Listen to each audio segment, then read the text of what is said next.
Good afternoon friends. Last lecture में हमने perquisite start किए थे। बुक बंद कर दो। परक्विजिट्स के अंदर हम लोगों ने पहला परक्विजिट जो डिस्कस किया था वो था ईसॉप। ईसॉप में अपने को क्या करना है, तो मार्केट वैल्यू लेना है ऑफ ईसॉप एंड उसमें से माइनस करना है amount paid by employee. Amount paid by employee minus कर देना है। अच्छा, अपने को मार्केट वैल्यू कौन से दिन का लेना था? जिस दिन एम्प्लॉय ने अपना ऑप्शन एक्सरसाइज किया। उसके बाद tea coffee and snacks exempt हो जाएगा। फिर लंच अगर प्रोवाइड किया तो it is exempt up to per meal per day. Working days कितने लेने हैं? 300। फिर उसके बाद वैल्यू ये अपना गिफ्ट की बात करें, मॉनिटरी गिफ्ट हुआ तो गिफ्ट इन काइंड है अगर, तो उसमें दो व्यूज़ थे, याद करो। अगर 5000 तक है तो एग्जम्प्ट है, 5000 के ऊपर गया तो व्यू नंबर 1 के हिसाब से excess is taxable and view number 2 के हिसाब से फुल्ली टैक्सेबल। इंस्टीट्यूट कौन सा व्यू फॉलो करता है? व्यू नंबर 2, फुल्ली टैक्सेबल वाला। फिर उसके बाद हम लोगों ने नेक्स्ट किया था use of movable asset. Use of movable asset के अंदर अगर computer, laptop, cellphone and telephone दिया गया, क्या हो जाएगा वो? एग्जेम्प्ट। अगर आप लोगों को मोटर कार दिया गया तो उसके लिए अलग से एक परक्विजिट है जो आज हम पढ़ेंगे। एंड कोई भी अदर असेट दिया गया तो अदर असेट के केस में अगर ओन्ड बाय एम्प्लॉयर है तो फिर 10% पर annum of original cost and hired by employer है, hire charges paid by employer minus amount paid by employee. तो बैलेंस जो भी बचेगा that is your perquisite value. फिर उसके बाद sale of movable asset. Sale of movable asset के अंदर हम लोगों ने स्टार्ट किया था with actual cost of the asset. Actual cost में से क्या माइनस करोगे आप? डेप्रीसिएशन। तो आपको मिल जाएगा WDV एंड उसमें से माइनस करो अमाउंट पेड बाय एम्प्लॉई, तो फिर आपको परक्विजिट वैल्यू मिल जाएगा। वे छुप बैठना वो है। डेप्रीसिएशन के रेट्स क्या है? तो computer, laptop and related electronics 50% rate है एंड मेथड क्या है? मोटर कार के केस में rate is method and any other asset के केस में रेट मेथड SLM। आपको अगर डेप्रीसिएशन कैलकुलेट करना है तो एक चीज याद रखना, डेप्रीसिएशन आप कैलकुलेट करोगे ओनली फॉर कंप्लीटेड ईयर्स। अगर समझो एम्प्लॉयर ने असेट 4 महीने और 4 साल और 9 महीने पहले खरीदा है तो आपका डेप्रीसिएशन कितने साल का आएगा? 4 साल। फिर उसके बाद हम लोगों ने नेक्स्ट परक्विजिट क्रेडिट कार्ड करके पढ़ा होगा कि एम्प्लॉयर ने एम्प्लॉई को क्या प्रोवाइड किया है? Credit card. तो जो भी एक्सपेंसेस एम्प्लॉयर ने किए उसमें से माइनस करो ऑफिशियल यूज एंड उसमें से माइनस करो अमाउंट पेड बाय एम्प्लॉई, तो आपको मिल जाएगा परक्विजिट वैल्यू। फिर उसके बाद water, gas, electricity, watchman, servant etcetera, तो उसमें आपको क्या करना था? तो उसमें expense by employer minus amount paid by employee. So ये सब परक्विजिट्स हमने डिस्कस किए थे। इसके पहले हम लोगों ने रिटायरमेंट बेनिफिट्स डिस्कस किए थे। याद करो, रिट्रेंचमेंट कॉम्पेंसेशन करके पढ़ा था। रिट्रेंचमेंट कॉम्पेंसेशन में टोटल कितनी लिमिट्स थी? 3।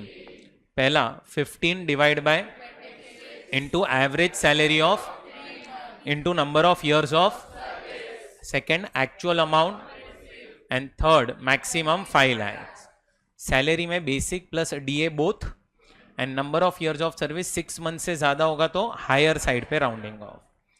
फिर उसके बाद वॉलेंटरी रिटायरमेंट कॉम्पेंसेशन जिसमें 4 लिमिट्स थी। पहला था last drawn salary multiply by 3 into number of years of service. Second था last drawn salary into number of months pending in retirement, actual amount received and last is 5 lakhs maximum whichever is lower. Last drawn salary में basic salary लोगे, dearness allowance in terms and commission based on percentage of turnover. Number of years of service completed year को ही आप 1 year consider करोगे। उसके बाद हम लोगों ने प्रोविडेंट फंड करके पढ़ा था तीन टाइप के प्रोविडेंट फंड होते हैं, statutory provident fund, recognised provident fund and unrecognised provident fund. पहले तो employer's contribution,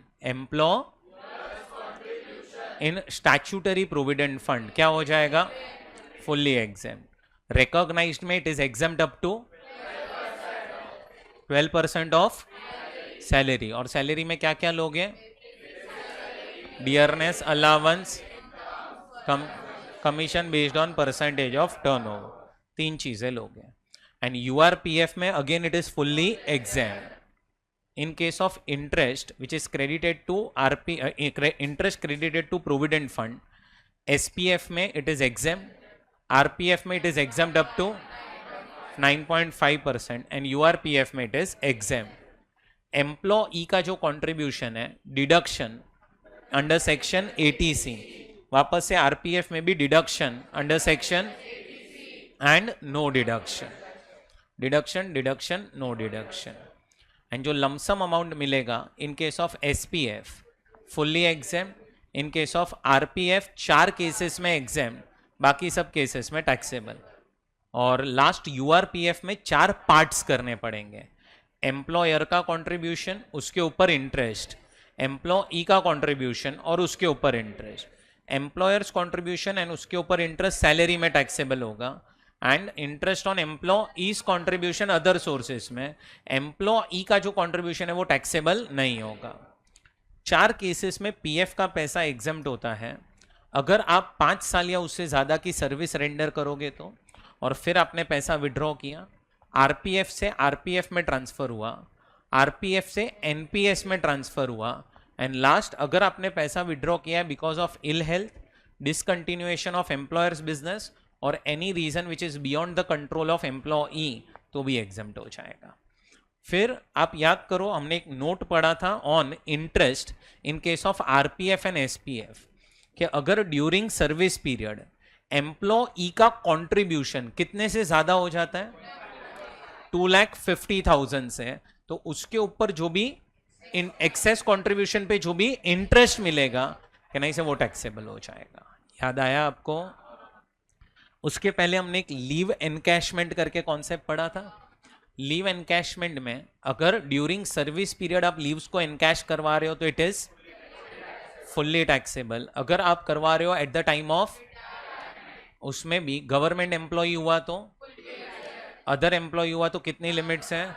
limit number 1, balance leave as per multiply by average salary of 10 months into average salary of 10 months, third limit actual amount and maximum balance leave as per income tax act। अपने को answer निकालना है in months. Leave entitlement minus leave availed, leave entitlement per annum as per income tax act maximum कितना हो सकता है? 1 month। याद आया? पेंशन करके पढ़ा था, 2 टाइप की पेंशन होती है, अनकम्यूटेड एंड अनकम्यूटेड मतलब monthly pension fully taxable to all employees. Commuted pension में वापस से 2 parts, government employee and others. Government employee होगा तो अदर्स में वापस से 2 part, gratuity is received and gratuity is received, तो exemption is 1/3 of total commuted value, नहीं तो half of total commuted value. याद आया? ग्रेचुइटी, ग्रेचुइटी अगर ड्यूरिंग सर्विस पीरियड मिला है तो, रिटायरमेंट के वक्त मिला, गवर्नमेंट एम्प्लॉय को मिला तो, पोगा एम्प्लॉइज एंड अदर एम्प्लॉइज दोनों जगह पे 3 लिमिट्स हैं। सेकेंड लिमिट क्या है दोनों जगह पे? थर्ड लिमिट क्या है? Maximum 20 lakhs। और जो लास्ट लिमिट थी, मतलब जब फर्स्ट लिमिट थी 15 by into last drawn salary into, और वहां पे 15 by into number of years of service. यहाँ पे लास्ट ड्रॉन सैलरी में बेसिक प्लस डीए बोथ लेना है। नंबर ऑफ ईयर 6 मंथ से ज्यादा होगा तो हायर साइड पे राउंडिंग ऑफ, वहां पे basic plus DA terms and commission लेना है। यहाँ पे 10 महीने preceding the month of retirement है। लीव एनकैशमेंट में it is preceding the date of retirement. फिर उसके बाद अपन ने अलाउंसेस पढ़े थे। अलाउंसेस में 10(7) करके एक सेक्शन किया था, याद करो। 3 कंडीशन थी। एम्प्लॉयर कौन होना चाहिए? Employee rendering services. तो फिर आपको जो भी अलाउंस मिलेगा और जो भी सारा एग्जम्प्ट हो जाएगा। इन केस ऑफ दिस एचआरए में पहले एचआरए मिला, इनर कॉलम में लिखो, माइनस करो exempt under section 10(13)A। 3 limits थी एग्जम्पशन के लिए। पहला 50% ऑफ सैलरी, और सेकंड, थर्ड। अब यहाँ पे सैलरी में basic, DA terms and commission लेना है। एंड अपना ये जो 50% कब लेना है? मेट्रो में। एंड 40% कब लेना है? नॉन मेट्रो सिटीज़ में। अच्छा, उसके बाद अगर कोई भी चीज़ चेंज होती है, जैसे रेंट चेंज हो गया या सैलरी चेंज हो गया, कहना से आप ब्लॉक्स बना के कैलकुलेशन करोगे। वहाँ पे ब्लॉक्स बनाओ और कैलकुलेशन स्टार्ट करो। उसके बाद ये जो एचआरए का एग्जम्पशन है वो आपको नहीं मिलेगा अंडर डिफॉल्ट स्कीम, 115 बीएसई में नहीं मिलेगा। 10(14) सब क्लॉज 1 करके डिस्कस किया था, कट हार्ड करके था। ये जितने भी अलाउंसेस है कहने से वो एग्जम्प्ट हो जाएंगे। कितना एग्जम्प्ट होगा? जितना मिला या जितना खर्चा हुआ, विच एवर इज लो। और इसमें से कन्वेंस, ट्रैवलिंग एंड डेली, ये 3 आपको मिलेंगे अंडर डिफॉल्ट स्कीम। फिर उसके बाद 10(14)(2) चिल्ड्रन एजुकेशन अलाउंस था, उसमें 100 रुपीज पर मंथ, मैक्सिमम 2 बच्चे। हॉस्टल में 300, ट्रांसपोर्ट में 3200 पर मंथ। अच्छा, अब इसमें हैंडीकैप को ही मिलेगा, और ये डिफॉल्ट और ऑप्शनल दोनों में। Tribal area allowance 200 per month, and running allowance 70% of allowance, और 10,000 rupees per month, which ever is lower. 3 deduction हमने पढ़े थे। पहला deduction standard deduction. Standard deduction में 75,000 डिफॉल्ट स्कीम में है, 50,000। अब जो 2 डिडक्शंस और है वो सिर्फ ऑप्शनल में है।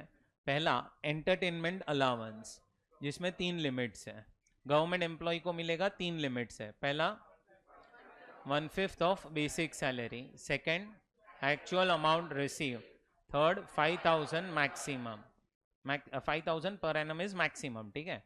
तीनों में से जो लोअर आया वो। And last professional tax. Professional tax हम किसको पे करते हैं? State government. और आपको डिडक्शन मिलेगा from gross salary, payment basis पे डिडक्शन मिलेगा। अच्छा, अब इसमें कभी कभी ऐसा हो सकता है कि professional tax is paid by employer, तो आप क्या करोगे? पहले ऐड करोगे और फिर माइनस कर दोगे। याद आया? चलो, अब परक्विजिट्स आगे कंटिन्यू करते हैं अभी। अब आज जो पहला परक्विजिट अपने को डिस्कस करना है वो है accommodation provided by employer to employee. बोलो, क्या प्रोवाइड किया है? अकोमोडेशन। अकोमोडेशन का मतलब क्या? घर दे दिया है अभी। एम्प्लॉयर ने एम्प्लॉई को क्या प्रोवाइड किया है? घर। अब अगर एम्प्लॉयर ने एम्प्लॉई को घर प्रोवाइड किया है तो हम क्या करेंगे? अब वो घर को कन्वर्ट करेंगे इनटू अ मॉनिटरी वैल्यू। अब देखो, अगर एम्प्लॉयर एम्प्लॉई को अकोमोडेशन दे रहा है, एम्प्लॉयर एम्प्लॉई को क्या दे रहा है? अकोमोडेशन दे रहा है। तो अकोमोडेशन 2 टाइप के होते हैं। पहला फर्निश्ड अकोमोडेशन और दूसरा अनफर्निश्ड अकोमोडेशन। क्या डिफरेंस है? अनफर्निश्ड मतलब क्या? क्या आपको सिर्फ अकोमोडेशन प्रोवाइड किया गया है। फर्निश्ड का मतलब क्या? कि आपको अकोमोडेशन तो दिया ही है, साथ साथ में आप लोगों को फर्नीचर भी प्रोवाइड किया है। वो अकोमोडेशन के अंदर आपको कुछ असेट्स भी दिए गए हैं, that is furnished accommodation. For example, आपको टीवी मिला है, फ्रिज मिला है, एसी मिला है, डाइनिंग टेबल है। सो ये सब चीजें जो है दैट इज फर्निश्ड अकोमोडेशन। अब तुम अपना थोड़ा सा दिमाग चलाओ। अगर आप लोगों को अकोमोडेशन मिला दो टाइप के अकोमोडेशन, या तो अनफर्निश्ड या तो फर्निश्ड। अनफर्निश्ड अकोमोडेशन है अगर, क्या है बोलो, अनफर्निश्ड अकोमोडेशन है, मतलब आपको सिर्फ अकोमोडेशन ही मिला है, आपको उसके अंदर फर्नीचर मिला नहीं है, आपको सिर्फ अकोमोडेशन ही मिला है, इट इज ओनली अकोमोडेशन। तो आपको कहने से सिर्फ अकोमोडेशन पे टैक्स लगना चाहिए।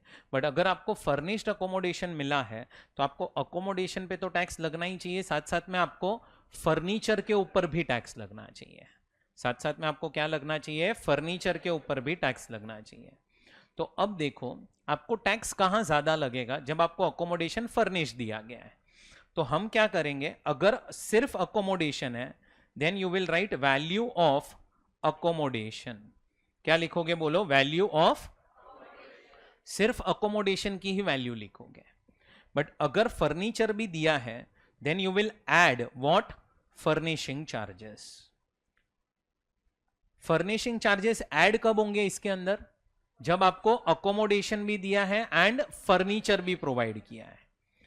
अब फर्निशिंग चार्जेस ऐड करने के बाद इसमें से आप लेस करोगे क्या, अमाउंट पेड बाय एम्प्लॉई। अगर कुछ एम्प्लॉई ने अमाउंट पे किया तो आप लेस कर दोगे और बैलेंस जो मिलेगा that is your perquisite value.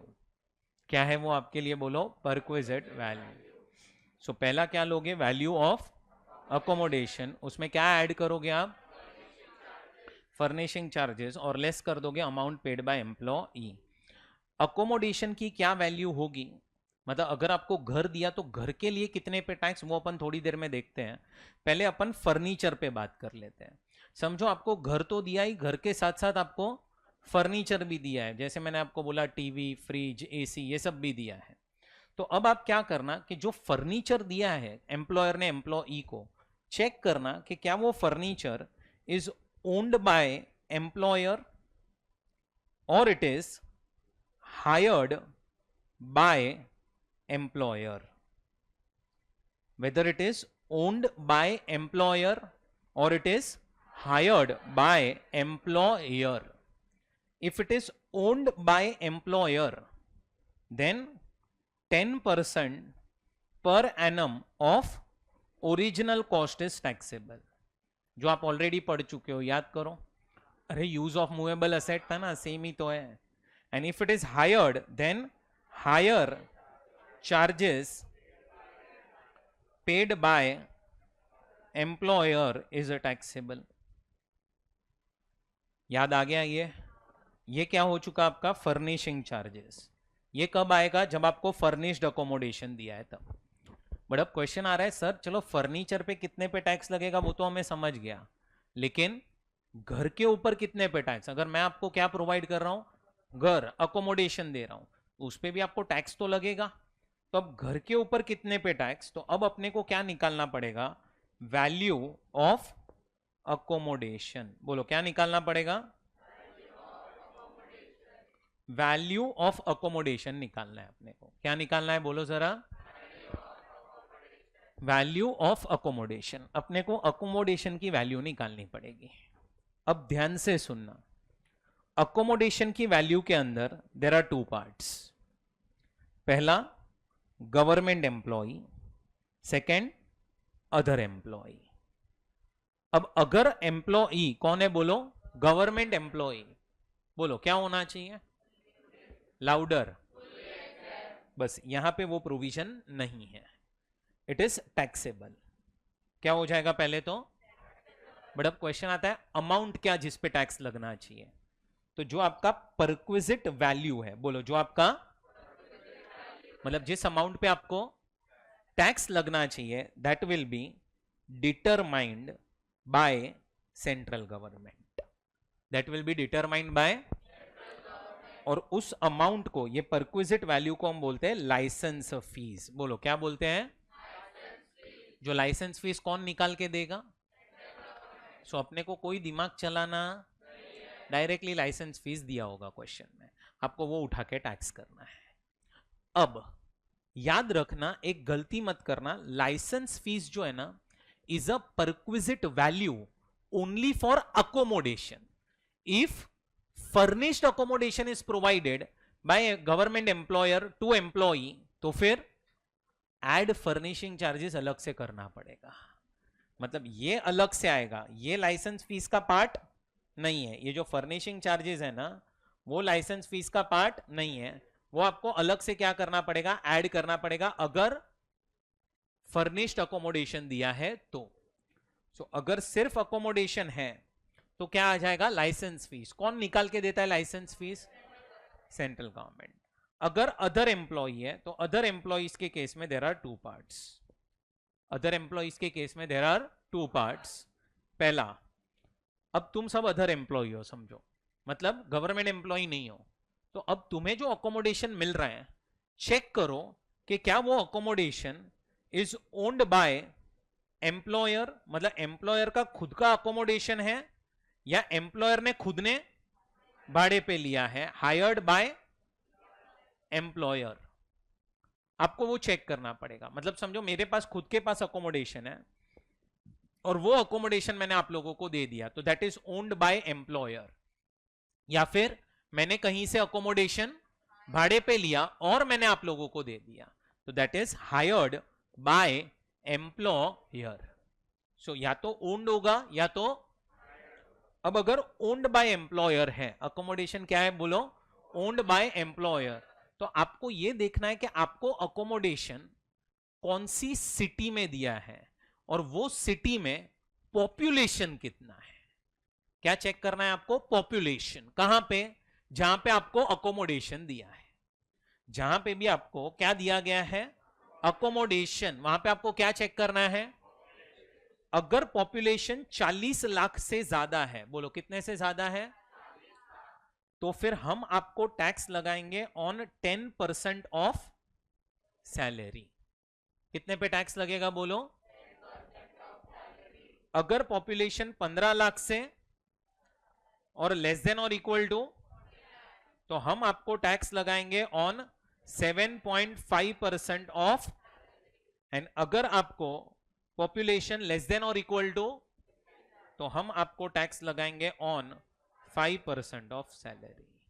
हम आपको इस हिसाब से टैक्स लगाएंगे।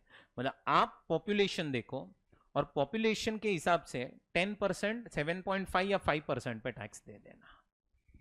अच्छा, ये सब क्या है, 10% ऑफ सैलरी, ये सब अमाउंट इधर लिखोगे आप, कहां पे, वैल्यू ऑफ अकोमोडेशन में, और फिर फर्निशिंग चार्जेस अगर रहे तो ऐड कर देना। आपको जो पॉपुलेशन देखना है वो देखना है एज पर 2011 सेंसस। बोलो किसके हिसाब से पॉपुलेशन देखना है, and if it is hired by employer, मतलब क्या कि एम्प्लॉयर ने भाड़े पे लिया और आप लोगों को दिया, तो फिर higher charges paid by employer और 10% of salary whichever is lower, 10% of salary whichever is lower. So it is higher charges paid by और whichever is lower, उतने पे आपको टैक्स लगेगा।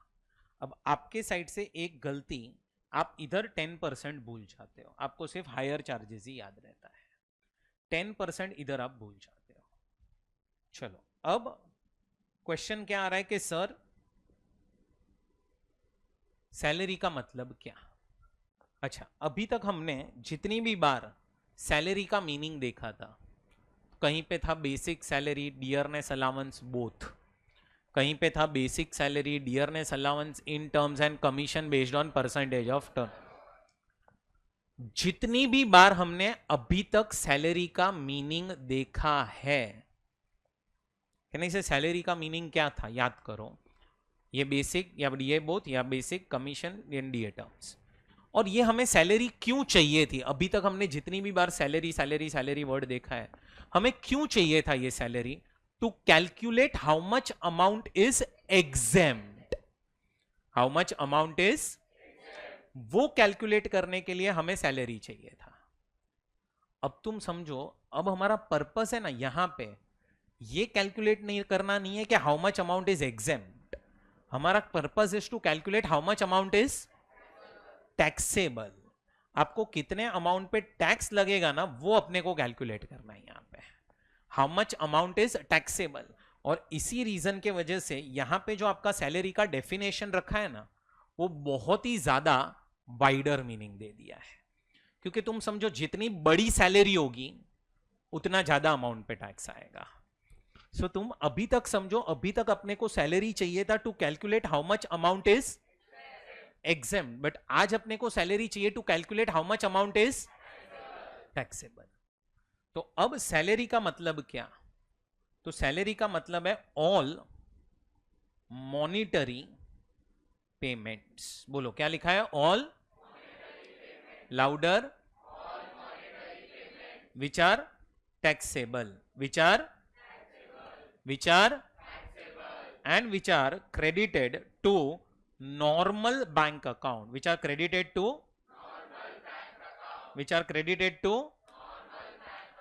नॉर्मल बैंक अकाउंट का मतलब है ऐसा बैंक अकाउंट जहां से आप पैसा विड्रॉ एंड जहां से आप पैसा डिपॉजिट कभी भी कर सकते हो। मतलब आप पैसा कभी भी विड्रॉ कर सकते हो और पैसा कभी भी डिपॉजिट कर सकते हो। उसको हम क्या बोलते हैं? Normal bank account. उसको हम बोलते हैं normal bank account. So all monetary payments, बोलो क्या है? All which are and which are credited to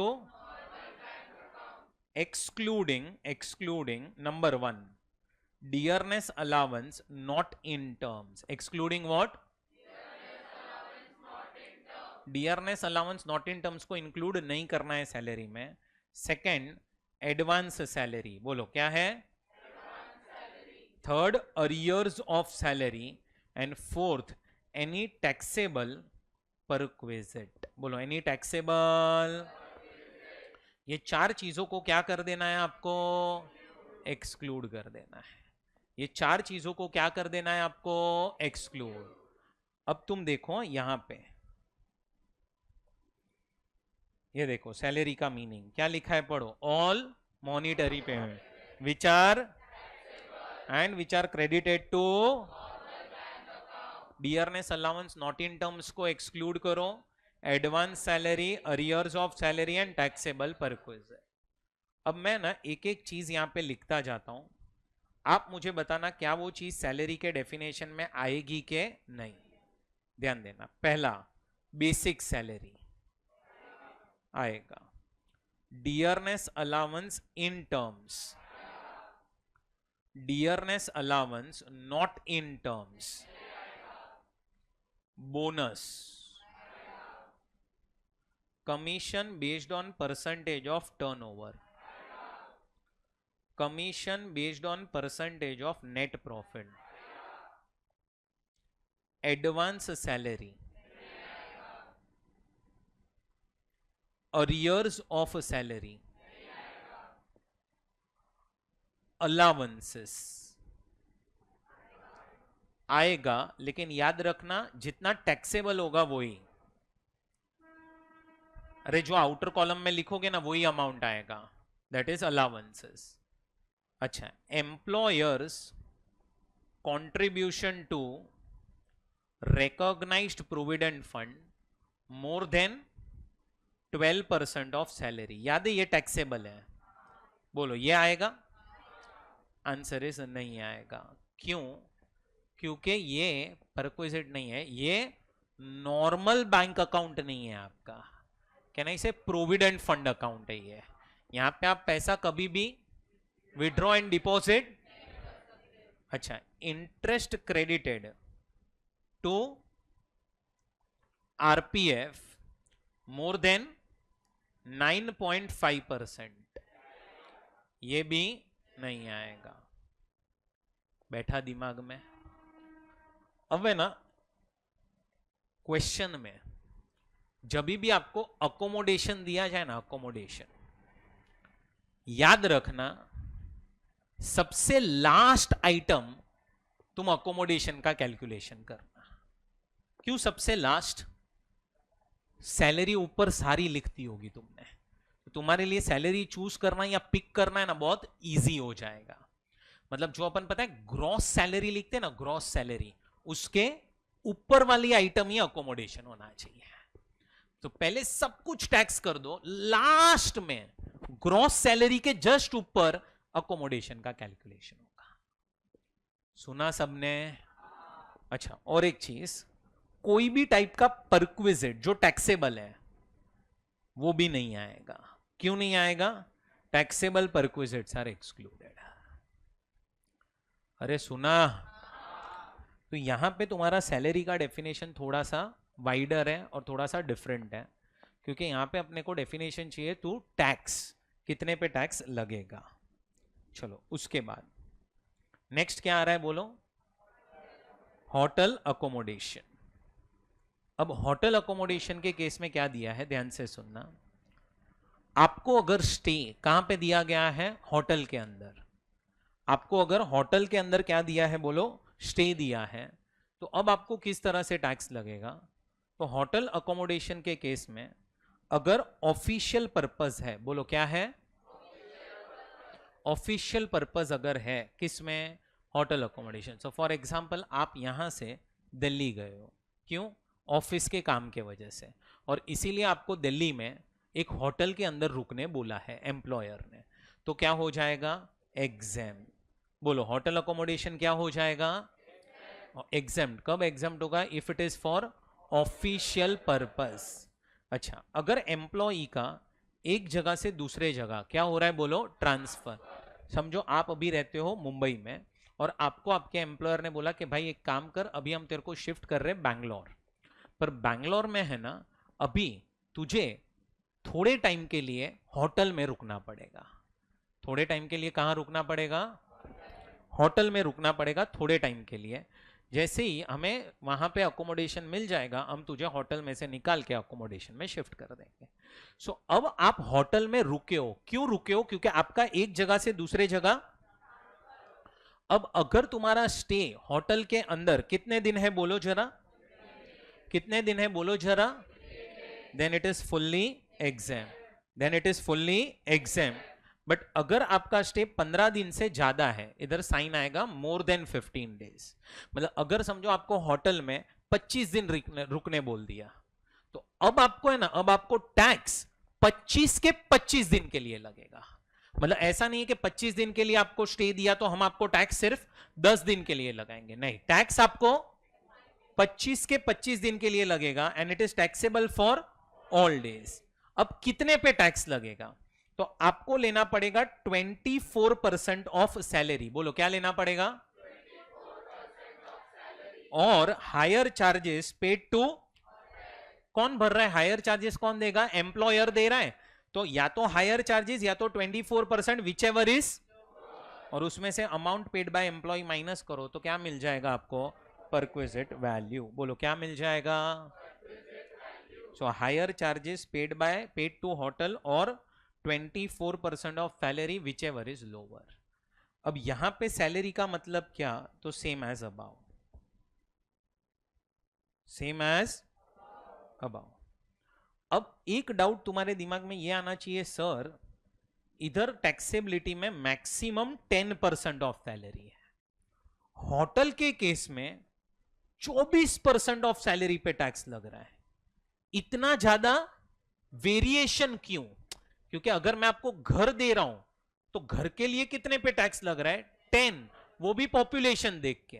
but यहां पे इट इज 24% ऑफ सैलरी। इतना ज्यादा वेरिएशन क्यों है? बहुत ही सिंपल सा रीजन है। तुम जब भी होटल में स्टे लेते हो, कहना इसे होटल जो है होटल वो हमेशा फर्निश्ड होती है। अब तुम मुझे बताओ होटल में क्या तुम अलग से फर्निशिंग चार्जेस कभी ऐड कर पाओगे? नहीं। तो इसीलिए उन्होंने क्या किया? परसेंटेज ही बढ़ा दिया है। अच्छा, दूसरी चीज, अगर तुम होटल में रुकते हो, तुम्हारा ट्रांसफर हुआ है और तुम होटल में रुकते हो 25 दिन के लिए, बोलो कितने दिन के लिए? तुम्हें टैक्स कितने दिन के लिए लगेगा? 25 के 25 दिन के लिए टैक्स लग जाएगा। तो अब तुम्हें ये 24% किसका लेना है? सैलरी का। कितने दिन की सैलरी लोगे? 25 दिन की। अरे पूरे साल की थोड़ी ले सकते हो। तुम्हें अगर होटल में 60 दिन रुकने बोला तो 60 दिन का ही सैलरी लोगे तुम लोग। तो वो चीज ध्यान में रखना। अगर तुम्हें होटल में स्टे किसी अदर रीजंस के वजह से दिया है, तो टैक्सेबिलिटी देखो सेम आ जाएगी जैसे यहां पे पढ़ा है वैसे। इधर कोई 15 दिन वाला कॉन्सेप्ट नहीं आएगा, वो ध्यान में रखना। अब आ रहा है next concept, double accommodation. Double accommodation का मतलब क्या है कि आपको दो घर दिए हैं एम्प्लॉयर ने। क्यों? क्योंकि आपका एक जगह से दूसरे जगह ट्रांसफर हो रहा है। आपका एक जगह से दूसरे जगह क्या हो रहा है? ट्रांसफर। अब समझो कि अभी आप रहते हो इन मुंबई। बोलो कहां रहते हो अभी? और मुंबई में एम्प्लॉयर ने आपको एक घर दिया था। अब आपको एम्प्लॉयर ने बोला है कि भाई तुझे जाना पड़ेगा पुणे। तेरा क्या हो रहा है पुणे में? तो अब है ना, तुमने अपने एम्प्लॉयर को क्या बोला कि देख भाई मेरी फैमिली जो है उनको शिफ्ट करने में थोड़ा सा टाइम जाएगा, ऐसे ही शिफ्ट नहीं हो सकते। एम्प्लॉयज के समझो बच्चे हैं, उनकी स्कूल चल रही है यहाँ पे, वो ईयर कंप्लीट करके एम्प्लॉय बोल रहा है मैं शिफ्ट हो जाऊंगा। फैमिली वो यहाँ पे रहेगी। एम्प्लॉय बोला मैं चला जाता हूं पुणे। अब एम्प्लॉयर ने क्या किया? एम्प्लॉय को पुणे में भी घर दे दिया जिधर वो रह रहा है। कौन? एम्प्लॉय खुद। और उसके पास, एम्प्लॉय के पास घर मुंबई में भी है जिधर कौन रह रहा है? एम्प्लॉय की फैमिली। अब यहां पे गवर्नमेंट को भी पता है कि हमें एक रीजनेबल टाइम देना चाहिए एम्प्लॉय को एक जगह से दूसरे जगह जब वो शिफ्ट हो रहा है। तो हो सकता है उसके पास दो घर हो। तो अगर एम्प्लॉय के पास, सुनना, दो घर है, कब? जब वो एक जगह से दूसरे जगह ट्रांसफर हो रहा है। हम एम्प्लॉय तुझे 90 डेज का टाइम देंगे। बोलो कितने डेज का? 90 डेज तक तुझे टैक्स दोनों में से किसी भी एक ही घर पे पे करना है। मतलब what you do, you calculate taxable value of perquisite of old accommodation end of new accommodation, और टैक्स किस पे भरना? दोनों में से जो लोअर आएगा वो। आप क्या निकालो? टैक्सेबल वैल्यू ऑफ परक्विजिट निकालो। मतलब पुणे का भी वैल्यू निकालो और टैक्स किस पे भरना? एक, दोनों में से एक। तो एक में से कौन सा सिलेक्ट करोगे आप? जो कम आएगा वो। एंड अगर टाइम 90 डेज से ज्यादा हो गया, 90 दिन के बाद भी आपके पास दो घर है, उसके बाद भी दो घर है आपके पास, तो फिर हम आपको टैक्स वो टाइम पे दोनों घर पे लगाना स्टार्ट कर देंगे, ओल्ड हाउस पे भी एंड न्यू हाउस पे भी। सो ये आपका थर्ड पॉइंट हो चुका। सेकेंड पॉइंट था होटल अकोमोडेशन, फर्स्ट पॉइंट था वैल्यू ऑफ अकोमोडेशन, ये थर्ड पॉइंट हुआ। ये फोर्थ पॉइंट है, पर ये पॉइंट है ना, मैं तुम्हें अभी एक्सप्लेन नहीं करूंगा, ये मैं तुम्हें एक्सप्लेन करूंगा इन कैपिटल गेन्स चैप्टर। कौन से चैप्टर में आएगा बोलो? कैपिटल गेन्स चैप्टर में आएगा। सो ये आएगा refer capital gains. Capital gains chapter में ये वाला पॉइंट जो है वो कवर हो जाएगा। अभी तुम्हें समझेगा नहीं, तो ये पॉइंट अपन पेंडिंग रखेंगे। बाकी आपका अकोमोडेशन का पूरा कॉन्सेप्ट कंप्लीट हुआ। आया समझ में? आया? ओके। ये है 17(2)(1) and 17(2)(2 accommodation provided by employer. बोलो आया समझ में? चलो लिख लो।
चलो बढ़ते हैं आगे।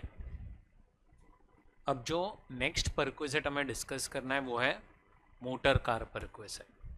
थोड़ा सा आप याद करो, जब अपन ने वो यूज ऑफ मूवेबल असेट किया था तो मैंने आपको लिखाया था, पता है, मोटर कार के लिए रेफर मोटर कार परक्विजिट।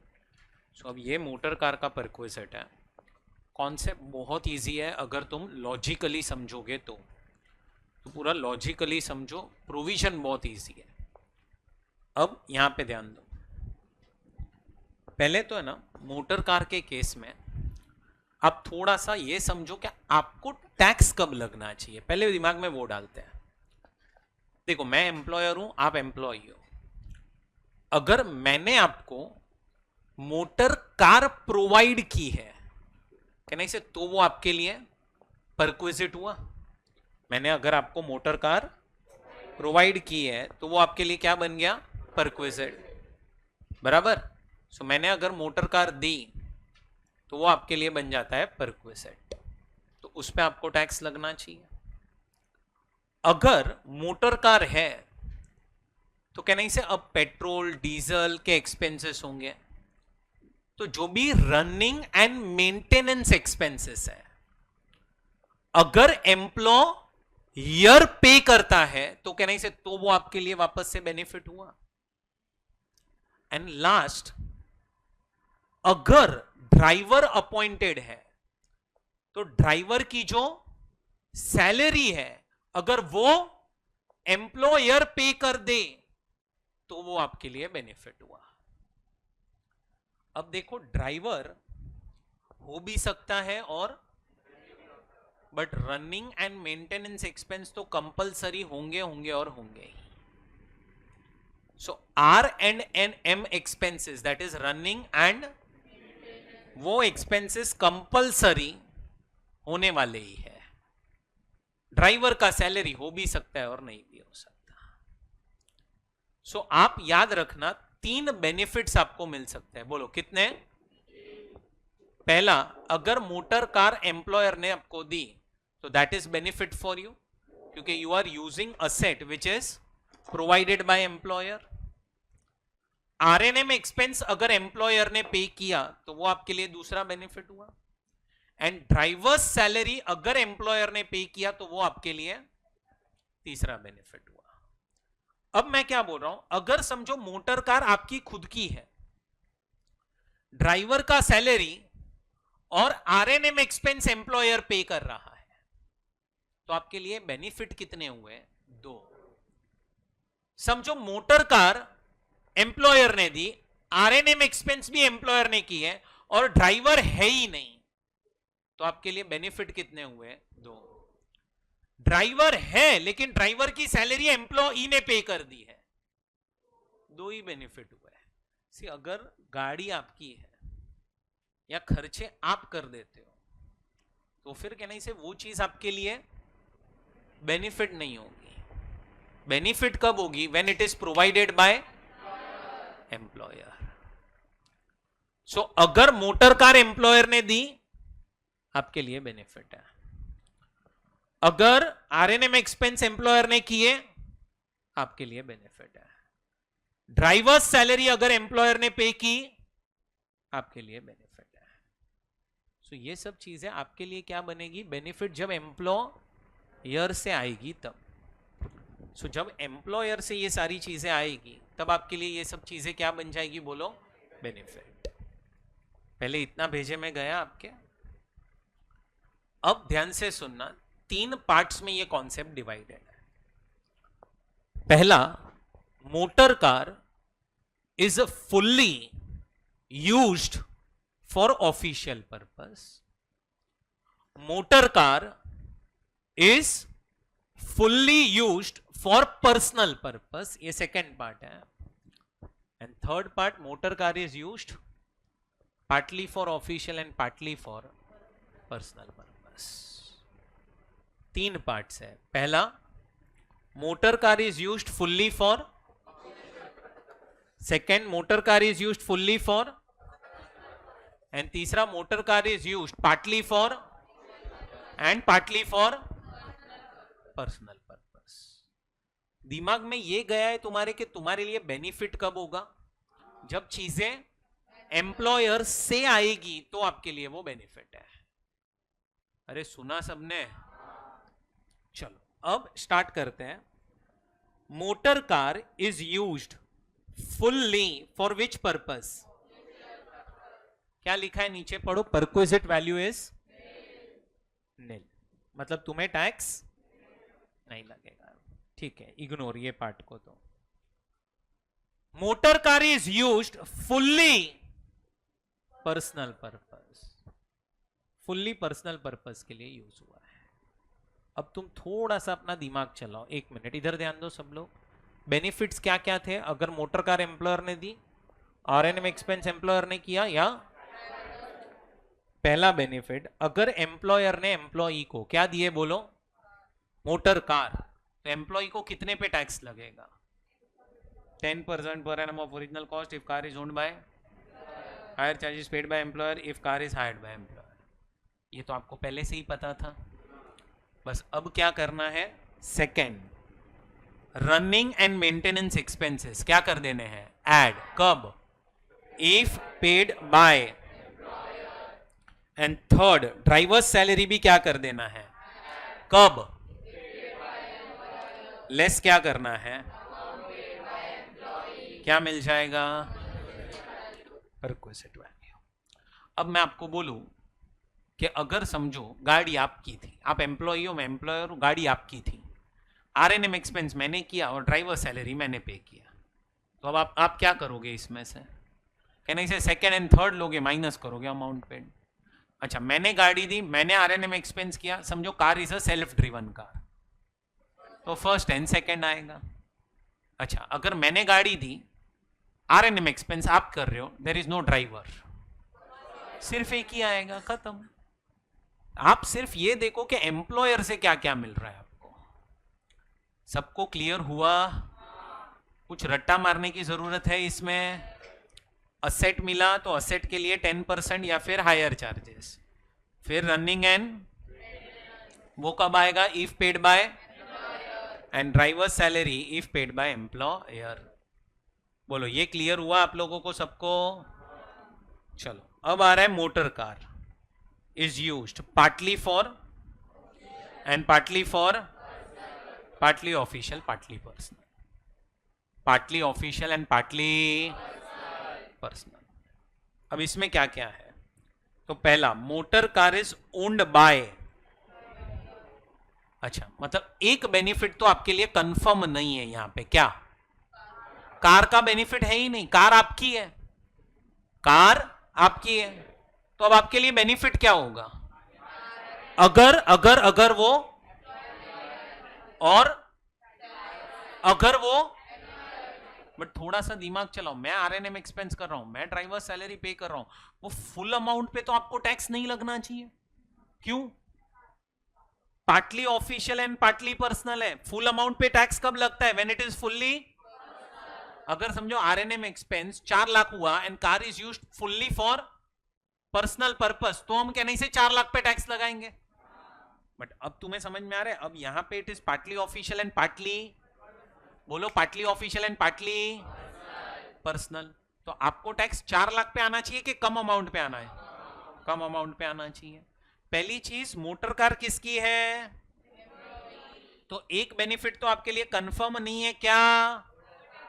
तो अब आपके लिए बेनिफिट क्या? अगर खर्चे एम्प्लॉय तो आपके लिए benefit.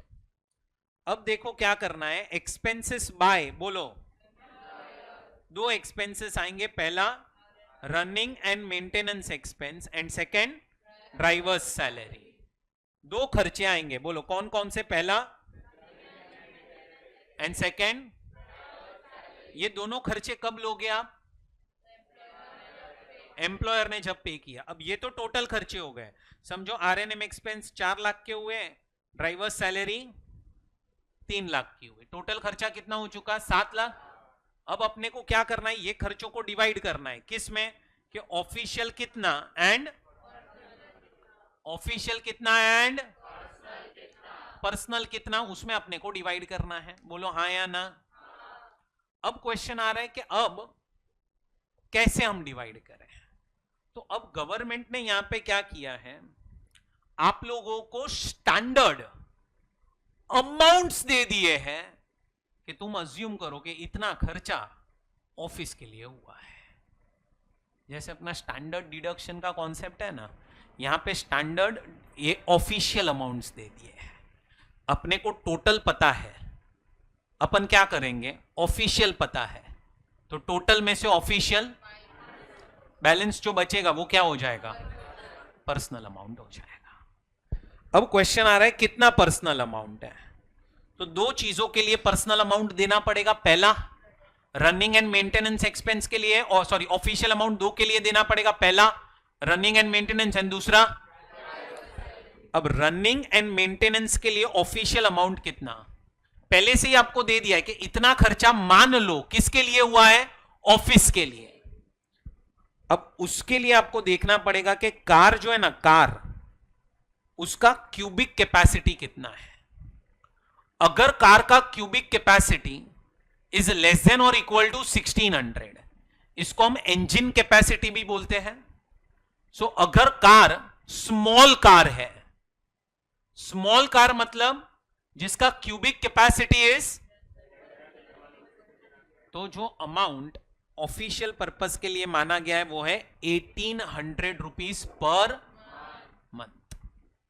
Per month it is 1800।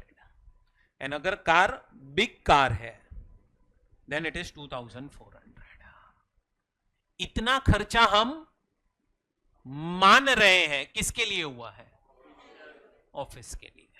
तो टोटल 4 लाख खर्चा हुआ, उसमें से ये दोनों में से कोई भी एक अमाउंट आएगा, या तो कार स्मॉल होगी या तो कार, और फिर बैलेंस आपको मिल जाएगा पर्सनल। और अगर ड्राइवर है तो ड्राइवर का टोटल सैलरी लिखो, उसमें से माइनस क्या करो, ऑफिशियल अमाउंट 900 पर मंथ, तो आपको जो भी बचा दैट इज पर्सनल, और उसमें से भी माइनस क्या कर देना, amount paid by employee if any, तो मिल जाएगा परक्विजिट वैल्यू। क्या मिल जाएगा, आया समझ में। अब कभी कभी आपको क्वेश्चन में ऐसा दिया जाएगा कि इंजन कैपेसिटी इज 1.8 लीटर्स। क्या दिया जाएगा, इंजन कैपेसिटी इज 1.8 लीटर्स का मतलब होता है 1800 सीसी। 1.7 लीटर्स बोला तो 1700 सीसी। ये बोलो समझा, ये वाला पार्ट क्लियर है, फर्स्ट वाला। हाँ, अमाउंट के पीछे कोई लॉजिक नहीं है, ये अमाउंट पहले से सेट किए हुए हैं, उसमें कोई लॉजिक नहीं है। तुम थोड़ा सा दिमाग चलाओ, ऑन एन एवरेज एक ड्राइवर की सैलरी महीने की कम से कम आज के जमाने में 25,000 होती है, उसमें से वो लोग बोल रहे हैं कि 900 रुपया ऑफिशियल है। मतलब तुम्हें समझ में आ रहा है, 24,100 salary is for personal purpose, ऐसा वो लोग मान रहे। कोई लॉजिक नहीं है इसके पीछे। ये सारे अमाउंट्स 100% रिवाइज करने चाहिए जो अभी तक नहीं हुए हैं। वो तो रिवाइज तो वो भी करना चाहिए, चिल्ड्रन एजुकेशन अलाउंस और पर वो भी आज तक कभी रिवाइज हुआ नहीं। अमाउंट के पीछे लॉजिक नहीं है। हाँ, मैं तुम्हें ये बोल सकता हूं माइनस क्यों किया, बस उसका रीजन है कि ऑफिशियल पर्पस के लिए भी कार यूज हुई है, तो ऑफिशियल अमाउंट एक्ट में दे दिए कि इतना माइनस कर देना। बोलो इतना समझा।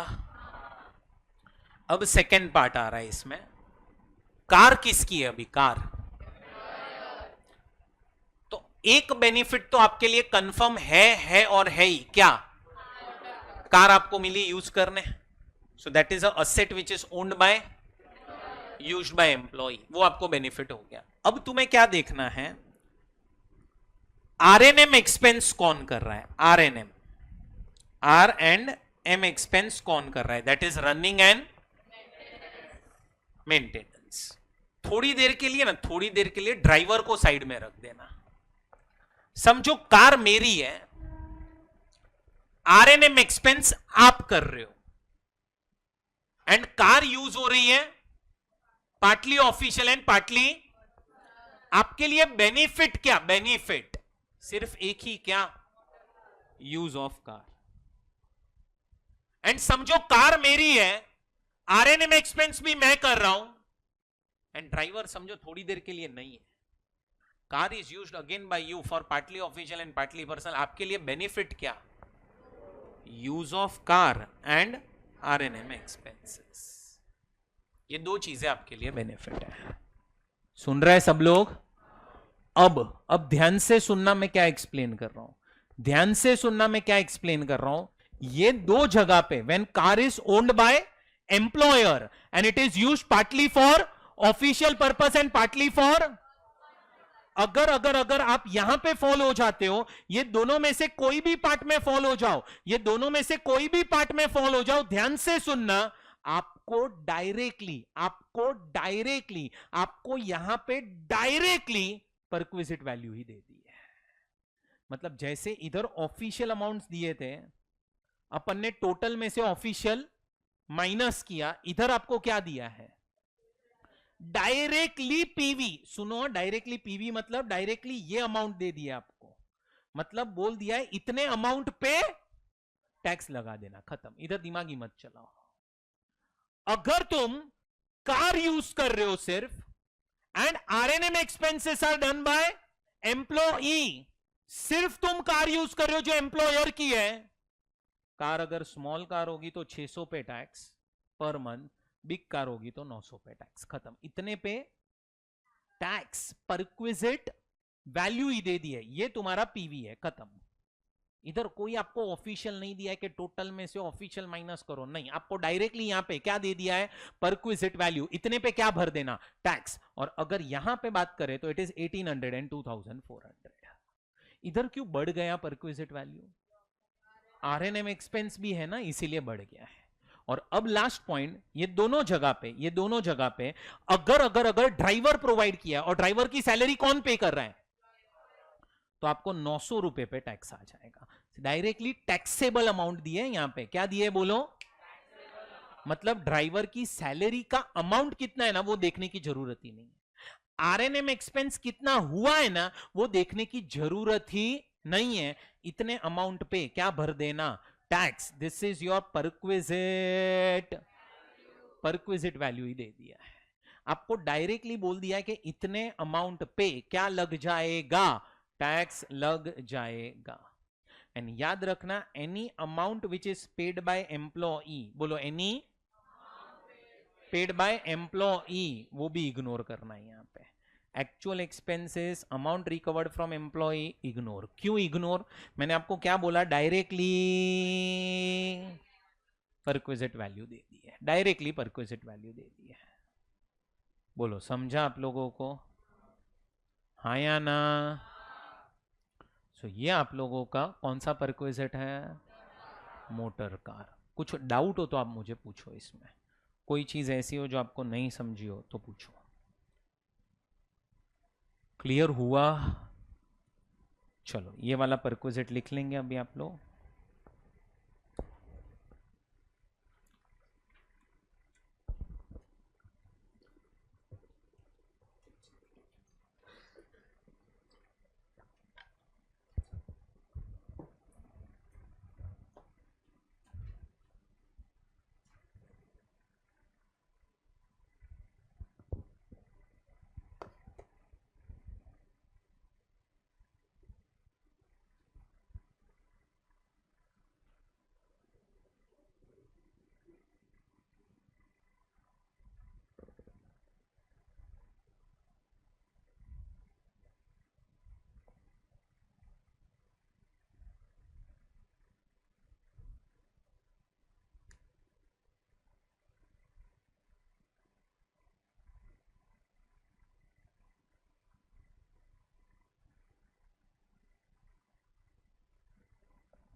चलो हो गया लिख के।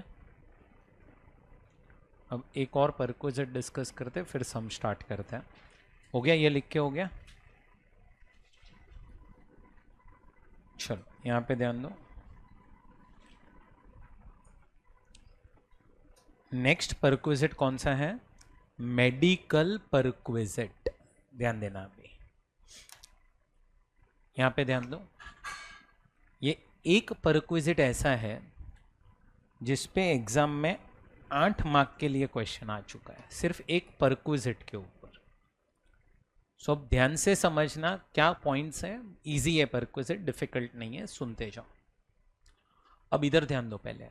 अगर समझो आपको क्वेश्चन के अंदर मेडिकल अलाउंस वर्ड दिया है, बोलो क्या वर्ड?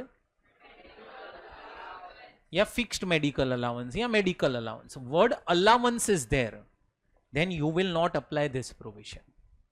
तो आप जाओगे नोट नंबर 1 में, and as per note number 1 medical allowance is perfect, fully taxable. तो सर ये पॉइंट कब आएगा? तो सुनो अभी। अगर एम्प्लॉई या एम्प्लॉई के फैमिली मेंबर्स का मेडिकल ट्रीटमेंट हुआ एंड एम्प्लॉयर ने पैसा दे दिया, तो ये पॉइंट आएगा। What is allowance? Allowance means you are receiving fixed amount every month irrespective of expenditure incurred.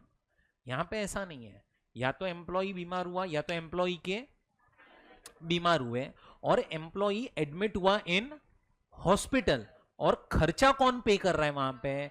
तो वो आपके लिए बनेगा medical facility, that is first part.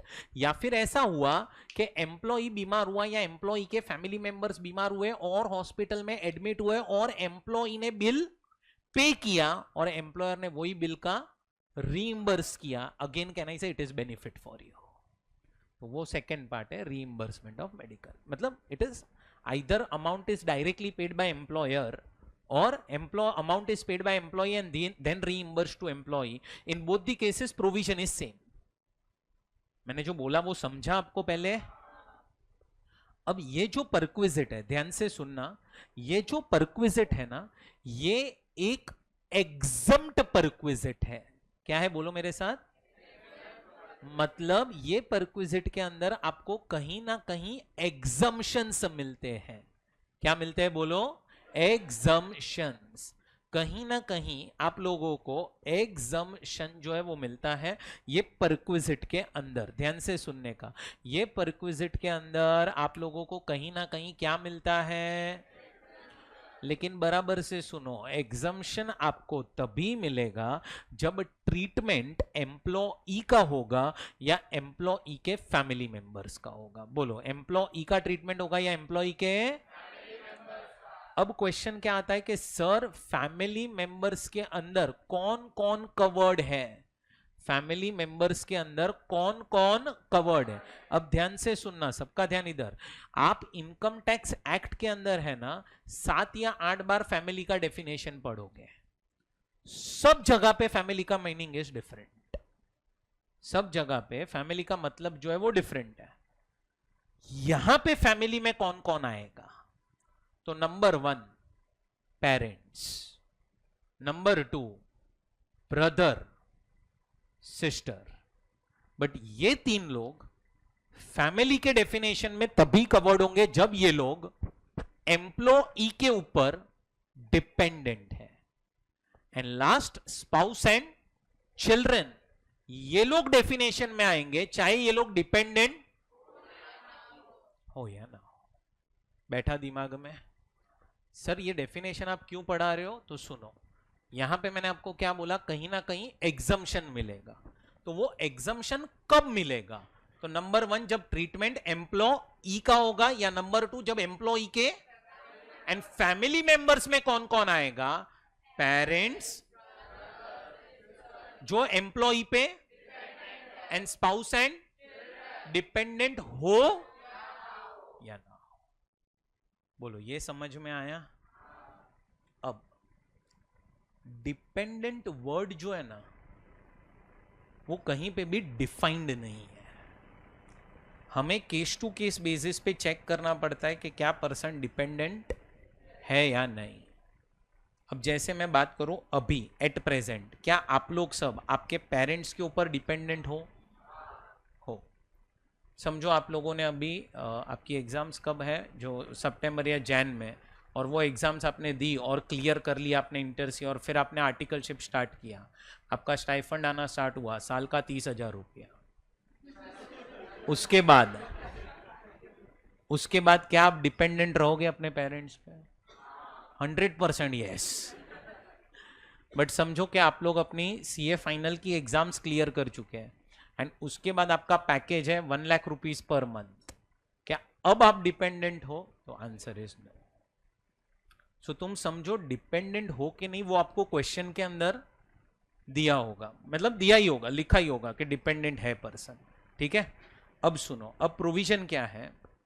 तो अब प्रोविजन ये है कि जो मेडिकल ट्रीटमेंट हो रहा है, पहले तो चेक करो वो कहां पे हो रहा है। क्या मेडिकल ट्रीटमेंट इंडिया में हो रहा है कि क्या मेडिकल ट्रीटमेंट?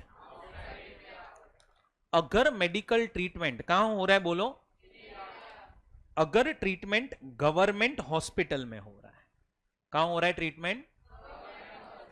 समझो मिस्टर ए है और ये मिस्टर ए का ब्रदर है जो उसके ऊपर डिपेंडेंट है। किस पे?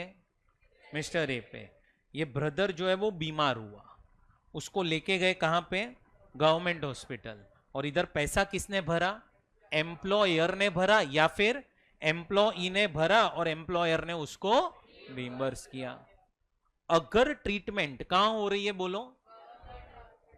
या फिर ट्रीटमेंट हो रही है in a recognised hospital, recognised या फिर notified hospital, recognised by income tax department, recognised by, या फिर ट्रीटमेंट हो रही है इन एम्प्लॉयर्स हॉस्पिटल, एम्प्लॉयर की खुद की हॉस्पिटल है जिसमें क्या हो रहा है? ट्रीटमेंट। एंड या फिर ट्रीटमेंट कहीं पे भी हो रही है बट कोविड के रिलेटेड हो रही है, कोई भी हॉस्पिटल में ट्रीटमेंट हो। ध्यान देना, पहले 3 हॉस्पिटल मेंशन्ड है, ट्रीटमेंट कोई भी डिजीज का हो। यहां पे ये इलनेस लिखा है, इट इज कोविड, हॉस्पिटल कोई भी हो। अगर ये 4 पॉइंट में आप कहीं पे भी फॉल हो गए, क्या हो जाएगा? क्या हो जाएगा? बट मैं क्या बोल रहा है, एग्जम्पशन कब मिलेगा? जब ट्रीटमेंट एम्प्लॉई का होगा या एम्प्लॉई के। अभी मैं बोल रहा है ये ब्रदर डिपेंडेंट है और खर्चा समझो 4 लाख रुपया हो गया, entire amount of 4 lakh is. But अगर मैं बोलूं ब्रदर डिपेंडेंट नहीं है तो पूरा का पूरा 4 लाख इज टैक्सेबल। बोलो समझा? एंड अगर कोई अदर हॉस्पिटल में ट्रीटमेंट हो रहा है then it is fully taxable, then it is, मतलब ये 3 हॉस्पिटल्स नहीं है तो इट इज फुल्ली टैक्सेबल। अब अगर क्वेश्चन के अंदर सुनना बराबर से, क्वेश्चन के अंदर कुछ नहीं बोला है तो आपको हमेशा ऐसा ही अज्यूम करना है क्या? कि ट्रीटमेंट अदर हॉस्पिटल में हुआ है। और ये चीज आप मुझे बार बार ना पूछो, इसीलिए नीचे नोट भी डाल दी है। If nothing is mentioned in question, then assume treatment is done in India in other hospital. ऊपर फैमिली का मतलब दिया है, ऊपर fixed medical allowances fully taxable. बोलो ये समझ में आया कि नहीं समझा? समझा। ट्रीटमेंट कहाँ हो रहा है बोलेंगे जरा अभी? आउटसाइड इंडिया अगर ट्रीटमेंट हो रहा है, कहाँ हो रहा है बोलो ट्रीटमेंट? अब आउटसाइड इंडिया में ध्यान से सुनना, समझो मिस्टर ए है और यहां पे मिस्टर ए का ब्रदर है जो उसके ऊपर डिपेंडेंट है। इसका ट्रीटमेंट करवाना है। इसका ट्रीटमेंट कहाँ करवाना है? Outside India. तो एक तो कहना से ट्रीटमेंट का खर्चा होगा, दूसरा वहां पे रहने का खर्चा होगा, स्टे का। अब प्रोविजन कैसा बनाया है कि ट्रीटमेंट तो किसी एक पर्सन का होगा बट स्टे में हम आपको एग्जम्पशन 2 लोगों का देंगे। क्यों? क्योंकि शायद ये ब्रदर के साथ कहने से और भी कोई उसके रिलेटिव जाएगा वहां पे, तो उसका भी हम एग्जम्पशन देंगे। एंड ट्रैवल में भी हम आपको एग्जम्पशन 2 लोगों का देंगे। सो ट्रीटमेंट में जिसका ट्रीटमेंट है उसका एग्जम्पशन मिलेगा, स्टे में एक पेशेंट और उसके साथ जो भी एक फैमिली मेंबर गया उसका हम एग्जम्पशन देंगे, और ट्रैवल में भी 2 लोगों का एग्जम्पशन देंगे। अब समझो हुआ ये कि मिस्टर ए का ब्रदर का ट्रीटमेंट करवाना है बाहर, तो mister A, Mrs A, brother और इसकी वाइफ, ये चारों लोग बाहर चले गए ट्रीटमेंट करवाने। मतलब इन्होंने बोला ट्रीटमेंट भी करवा लेंगे और घूम के भी आएंगे, और खर्चा कौन कर रहा है? एम्प्लॉयर। एम्प्लॉयर सारा खर्चा कर रहा है। तो आप समझो ये चारों का स्टे का खर्चा एंड चारों का ट्रैवल का खर्चे का एग्जम्पशन नहीं मिलेगा। एग्जम्पशन एक तो ब्रदर के स्टे का मिलेगा और साथ में कोई भी एक पर्सन का उसके साथ साथ। सुन रहे हैं ना तुम लोग? अब cost of treatment and cost of is exempt as per RBI limits. It is exempt as per RBI limits. और ये आरबीआई लिमिट्स कहां से आती है? तो ये आती है through FEMA act, that is foreign exchange management act. FEMA से ये लिमिट्स आती है। वहां पे कॉन्सेप्ट आता है लिबरलाइज्ड रेमिटेंस स्कीम करके, LRS करके कॉन्सेप्ट आता है, वहां से ये लिमिट्स आती है। तो क्या ये लिमिट्स आपको क्वेश्चन में दी होगी? तो आंसर इज यस। आपको दिमाग नहीं चलाना है, क्वेश्चन में दिया होगा। आपको बोलेंगे ट्रीटमेंट पे खर्चा हुआ है 4 lakh, permitted by RBI is 3,50,000, तो आपको एग्जम्पशन कितना मिलेगा? 350। बाकी का 50,000 क्या हो जाएगा? टैक्सेबल हो जाएगा। एंड अगर समझो कि जिसका ट्रीटमेंट है वो फैमिली के डेफिनेशन में कवर्ड नहीं है तो फुल्ली टैक्सेबल हो जाएगा। एंड कॉस्ट ऑफ ट्रैवल का क्या होगा? कॉस्ट ऑफ ट्रैवल, तो कॉस्ट ऑफ ट्रैवल के केस में प्रोविजन ऐसा है, ध्यान से सुनना। ये कॉस्ट ऑफ ट्रैवल क्या हो जाएगा? बोलो जरा। फुल्ली, क्या हो जाएगा? Fully if gross total income is less than और equal to 2 lakhs। if gross total income is less than or equal to 2 lakhs तो क्या हो जाएगा? fully exempt। क्या हो जाएगा? fully। अच्छा, what is gross total income? तो 5 heads की इनकम ले लो, that is salary, house property, business and profession, capital gains and other sources। पांचों को ऐड करो, क्या मिल जाएगा? आपको ये देखना है कितना है, आपको क्या देखना है? Gross total income. बट अब एक चीज समझना, जब आप सैलरी इनकम कैलकुलेट कर रहे हो ना, तो salary income you calculate excluding cost of travel. बोलो व्हाट? एक्सक्लूडिंग, मतलब कॉस्ट ऑफ ट्रैवल जो है ना, ट्रैवल वो हटा देना। कॉस्ट ऑफ ट्रैवल क्या कर देना? हटा देना। एक्सक्लूडिंग कॉस्ट ऑफ ट्रैवल क्या हो जाएगा? कहना इसे आप लोगों को सैलरी इनकम निकालना। तो आपको जीटीआई भी जो मिलेगा वो मिलेगा एक्सक्लूडिंग कॉस्ट। अरे वही तो अपन चेक कर रहे कि कॉस्ट ऑफ ट्रैवल टैक्सेबल है कि नहीं। तो हम कॉस्ट ऑफ ट्रैवल को कैसे ले सकते हैं ना, इसको छोड़ दो, बाकी तो सैलरी इनकम निकाल सकते हो ना आप अपनी। तो आपको जीटीआई देखना है excluding what? Cost of travel. Gross total income to be taken before including the value of benefit in respect of cost of travel. तो कॉस्ट ऑफ ट्रैवल हटा के जीटीआई चेक करो, लेस देन और equal to 2 lakhs रहा तो पूरा exempt, नहीं तो पूरा टैक्सेबल। अब थोड़ा सा अगर अपन प्रैक्टिकली सोचते हैं, प्रैक्टिकली 100% कहना इसे जीटीआई 2 लाख से, क्योंकि आप समझो अगर कोई एम्प्लॉई को आप ट्रीटमेंट के लिए बाहर भेज रहे हो तो वो एम्प्लॉय भी ऑर्गेनाइजेशन के लिए बहुत ही ज़्यादा इंपॉर्टेंट पर्सन होगा। एंड दूसरा, उसकी ग्रॉस टोटल इनकम तो छोड़ो, उसकी सैलरी इनकम ही कहना इसे कम से कम 80-90 लाख रुपया होगी। कोई एम्प्लॉय है जिसकी सैलरी 1.5 लाख रुपया है, क्या उसको कोई एम्प्लॉयर प्रैक्टिकली सोचो भेजेगा ट्रीटमेंट के लिए आउट? तो प्रैक्टिकली अगर हम बात करें ना, तो it is always fully taxable. But yes, theory में आपको देखना पड़ेगा कि जीटीआई कितना है। ये बोलो समझा? 3 पॉइंट्स और ध्यान से सुनना। अगर आपको क्वेश्चन में दिया है पर्सनल एक्सीडेंट पॉलिसी प्रीमियम, क्या दिया है? बोलो पर्सनल मतलब क्या? कि आज समझो एम्प्लॉई फैक्ट्री में काम करता है। कहाँ काम करता है? बोलो फैक्ट्री में काम करता है, तो वहाँ पे मशीन्स पे काम करना पड़ता है। हो सकता है कि उसका कुछ वहाँ पे एक्सीडेंट हो जाए, तो आज एम्प्लॉयर क्या करता है कि अगर समझो एम्प्लॉय का कल उठ के कुछ एक्सीडेंट हुआ तो वो आज पॉलिसी लेके रखता है कि एम्प्लॉय का कल कुछ ट्रीटमेंट करवाना पड़ा तो कहना इसे इंश्योरेंस कंपनी पैसा दे देगा। बट आज पहले एम्प्लॉयर क्या पे करेगा? प्रीमियम। तो एम्प्लॉयर ने अगर क्या पे किया है बोलो? एम्प्लॉयर ने अगर क्या पे किया है? So it is not taxable for employee. Employee जो है उसको टैक्स नहीं लगेगा। एम्प्लॉई जो है उसको tax. Fifth point and six point, एक है मेडिक्लेम प्रीमियम और एक होता है लाइफ इंश्योरेंस प्रीमियम। मेडिक्लेम को हम हेल्थ इंश्योरेंस भी बोलते हैं। क्या बोलते हैं बोलो? दोनों में डिफरेंस क्या है?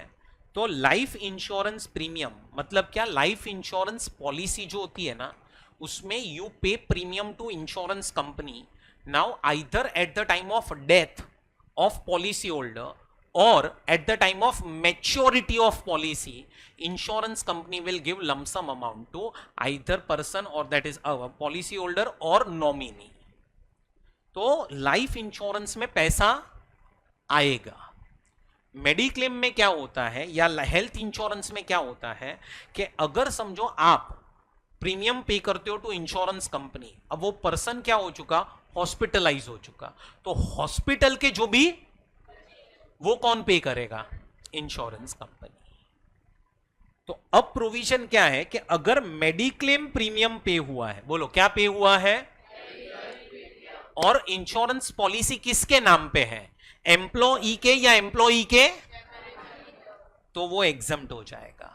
बट लाइफ इंश्योरेंस प्रीमियम पे हुआ है तो क्या हो जाएगा? टैक्सेबल।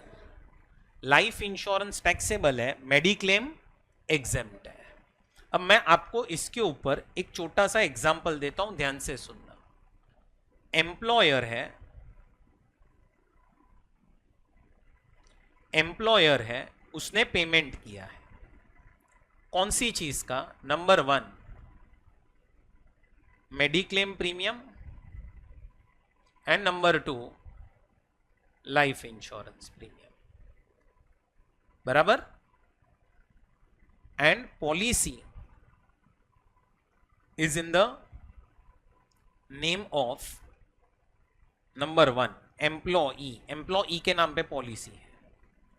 या फिर सेकंड एम्प्लॉई के स्पाउस के नाम पे जो उसके ऊपर डिपेंडेंट है।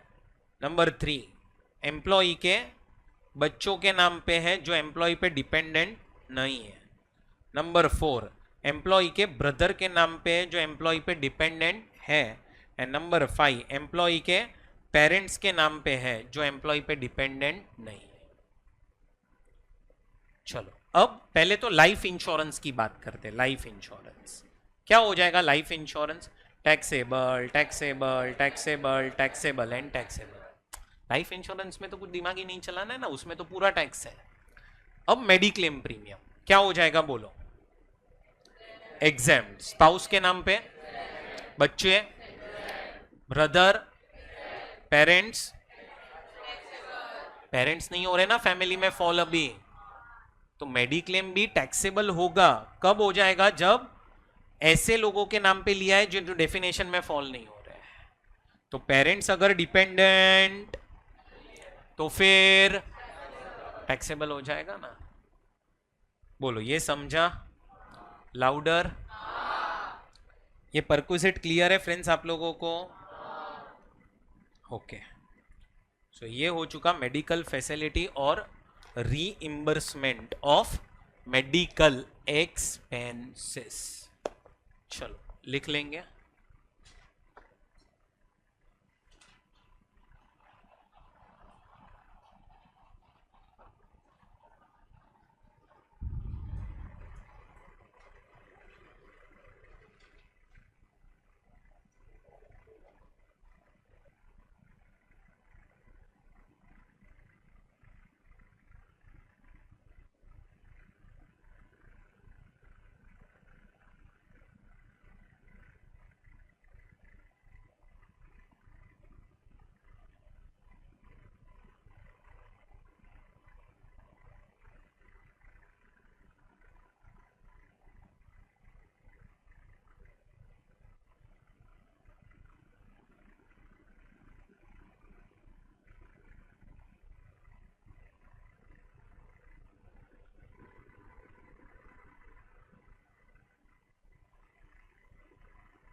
डन।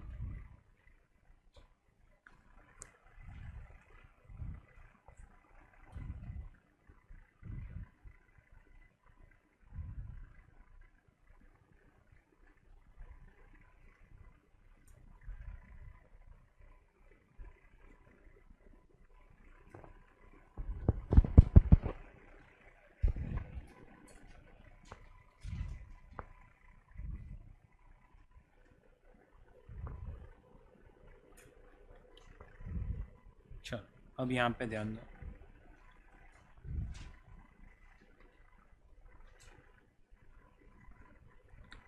एक क्वेश्चन मैं आप लोगों को दे रहा हूँ सॉल्व करने के लिए, डिस्कस नहीं करना। एक दो चीज़ें मैं एक्सप्लेन कर देता हूँ सिर्फ। क्वेश्चन नंबर 16 है, पेज नंबर 4.12। 4.12 पे इधर पहले तो ईयर 1995 आ जाएगा, 1995। अब मैं ये क्वेश्चन के अंदर आपको एक या दो चीज़ें ही बता रहा हूँ। एक तो मेरा यहाँ पे पॉइंट है, point number 6, his colleagues also gifted him television LCD worth 50,000 from their own contribution. Colleagues मतलब कौन दोस्तों? जो आपके साथ में काम करते हैं। कलीग्स ने अगर आप लोगों को 50,000 का एक टीवी दिया है, याद रखना ये चीज पे आपको टैक्स सैलरी हेड में नहीं लगेगा, और सुनो कोई दूसरे हेड में भी नहीं लगेगा। ये मैं आपको बाद में सिखाऊंगा दूसरे हेड में क्यों नहीं लगेगा, बट तुम्हें ये समझ में आता है सैलरी में तो आना ही नहीं चाहिए टैक्स। क्यों नहीं आना चाहिए? क्योंकि एम्प्लॉयर नहीं दे रहा है, आपके जो साथ काम कर रहे लोग उन्होंने दिया हुआ है।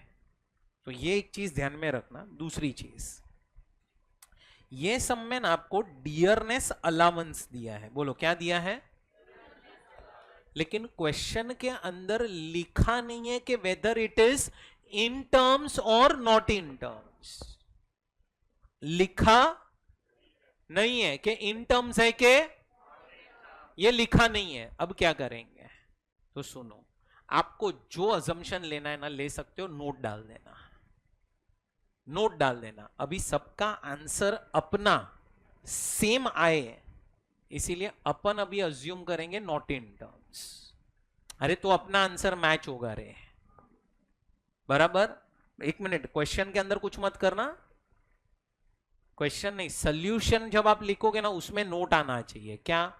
It is assumed that dearness allowance is not entering into retirement benefits और not forming part of salary और नॉट इन टर्म्स। क्या हम इन टर्म्स भी अज्यूम कर सकते हैं? कर तो सकते हैं। और गिफ्ट के केस में, नॉन मॉनिटरी में, क्वेश्चन सॉल्व करते वक्त अपन कौन सा व्यू फॉलो करेंगे? सेकेंड व्यू, बराबर। चलो अब ये क्वेश्चन आप लोग पढ़ो, आपके हिसाब से जहां जहां पे भी वर्किंग नोट बनाना पड़े बनाओ। फॉर्मेट आपको पता ही है, particulars, inner column and outer column. सब में ग्रेचुइटी भी है, पेंशन भी है, लीव एनकैशमेंट भी है, परक्विजिट्स भी है। कुछ एक एक चीज उठाओ और सॉल्व करना स्टार्ट करो। स्टार्ट।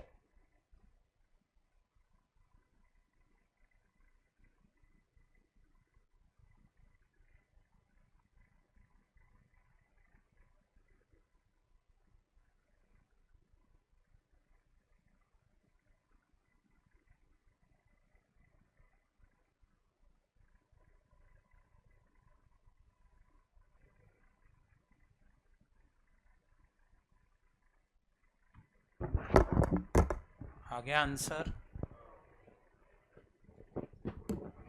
चलो डिस्कस करते हैं अभी। पहले तो बेसिक सैलरी आपको मिली होगी 20,000 रुपीज इंटू 10, 2 लाख रुपीज आपकी बेसिक सैलरी हुई रहेगी। डियरनेस अलाउंस आपका हुआ रहेगा 1 लाख। अब तुम देखो, आपको नीचे ही एक पॉइंट दिया हुआ है पेंशन के रिलेटेड। ये क्या लिखा है इधर? पर, मतलब ये कौन सी पेंशन हुई? और अनकम्यूटेड पेंशन क्या हो जाती है? 5,000 रुपया आपको अनकम्यूटेड मिली है, फेब और मार्च के लिए, मतलब कहना से ये 10,000 भी टैक्सेबल हो जाएगा। समझा? अब आते पहले पॉइंट पे, ग्रेचुइटी कितना मिला? 6 लाख। कहां लिखोगे? इनर कॉलम में। और अब एग्जम्पशन के लिए वर्किंग नोट बना देना। 3 लिमिट्स है वहां पे, पेमेंट ऑफ ग्रेचुइटी एक्ट में कवर्ड है, तो 15 by into last drawn into number of years of actual amount received and maximum 20 lakhs। 15 by 26। और सैलरी में क्या लोगे? 30,000 लोगे। Basic salary plus DA in terms multiply by 30 years। कितना आ रहा है अमाउंट? 5,19,231। और इतना ही क्या हो जाएगा? एग्जाम। और बैलेंस क्या हो जाएगा? टैक्सेबल। अरे समझा? Next is leave encashment. अब लीव एनकैशमेंट में नंबर ऑफ लिमिट्स थी 4। पहले तो लास्ट लिमिट से स्टार्ट करता हूं। फोर्थ लिमिट थी 25 lakhs। थर्ड लिमिट थी 3,30,000, that is actual amount received. अब आ रहा है सेकेंड लिमिट 10 months इंटू, अब सैलरी में basic DA terms and commission लोगे, जिसमें अपने पास सिर्फ बेसिक ही है, डीए टर्म्स नहीं है क्योंकि अपन ने नॉट इन टर्म्स अज्यूम किया है। तो ये हो जाएगा 2 लाख। अब आपको निकालना है balance leave as per income tax act into average salary of 10 months। Average salary 20 है। Now what is balance leave as per income tax act? तुम समझो ये क्या लिखा है, पढ़ो। 330 days leave balance in his account. मतलब इस लाइन का मतलब क्या हुआ? आपके अकाउंट में इतने दिन छुट्टी बची है और एम्प्लॉयर आपको कितनी छुट्टी दे रहा है? तो तुम्हें समझ में आ रहा है, एम्प्लॉयर के हिसाब से अगर 30 दिन ही छुट्टी मिल रहा है और आपके अकाउंट में इतनी छुट्टी बची है, तो कहने से यही आपका बैलेंस लीव हो गया as per income tax act. और 330 को डिवाइड करो बाय 30, तो कहने से आपको 11 months मिल जाएंगे। That is your balance leave as per income tax act. अरे सुन रहा है? क्यों ऐसा कि बैलेंस लीव इतना ही हुआ? अरे क्योंकि एम्प्लॉयर भी आपको 30 days की छुट्टी दे रहा है। जब एम्प्लॉयर ही 30 days की छुट्टी दे रहा है तो फिर कहना से आपका बैलेंस लीव और इनकम टैक्स एक्ट के हिसाब से बैलेंस लीव सेम हो जाएगा। नेक्स्ट, कंपनी ने इसको एक मोटर कार दे दी है 2 लाख रुपए में। कंपनी उसको डेप्रीशिएट करती है 15%। ये इंफॉर्मेशन सिर्फ कंफ्यूज करने के लिए। अपन जब परक्विजिट कैलकुलेट करेंगे in the hands of employee, कहने से अपने को 20% लेना पड़ेगा।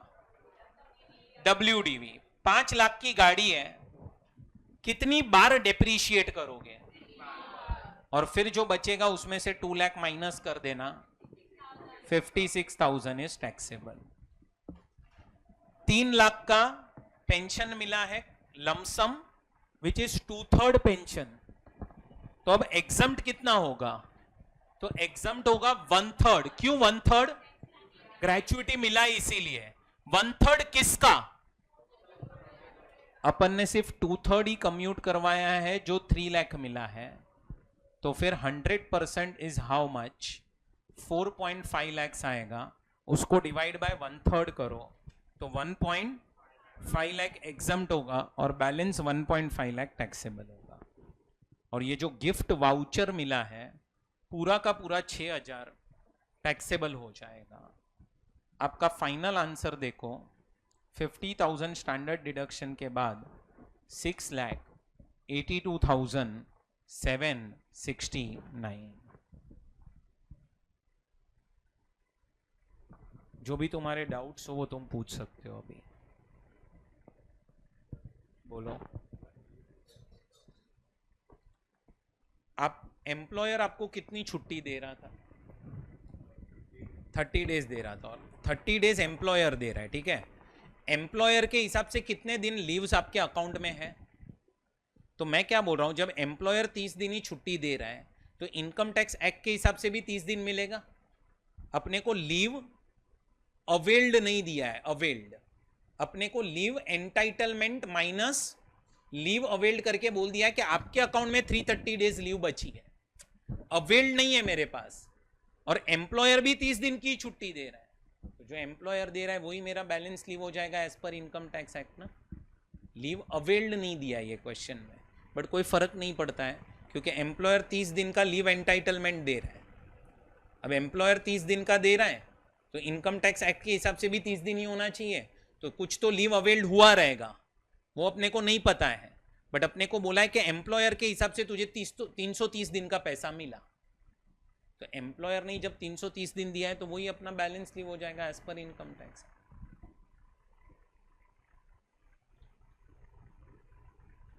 और कुछ डाउट?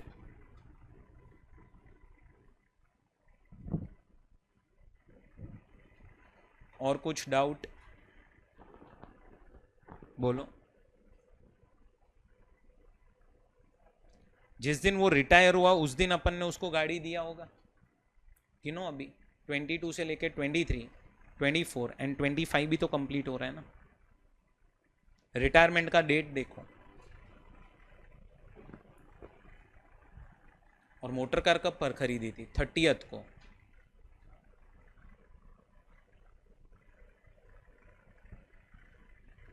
ये बराबर। चलो पेज नंबर 4.29 पे क्वेश्चन नंबर 15 दिया है, सॉल्व करेंगे आप लोग अभी।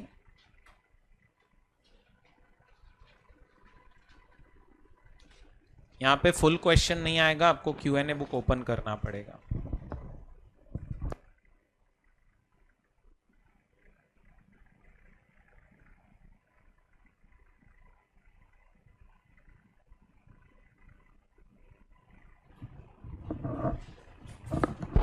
करो ये फटाफट से सॉल्व क्वेश्चन नंबर 15।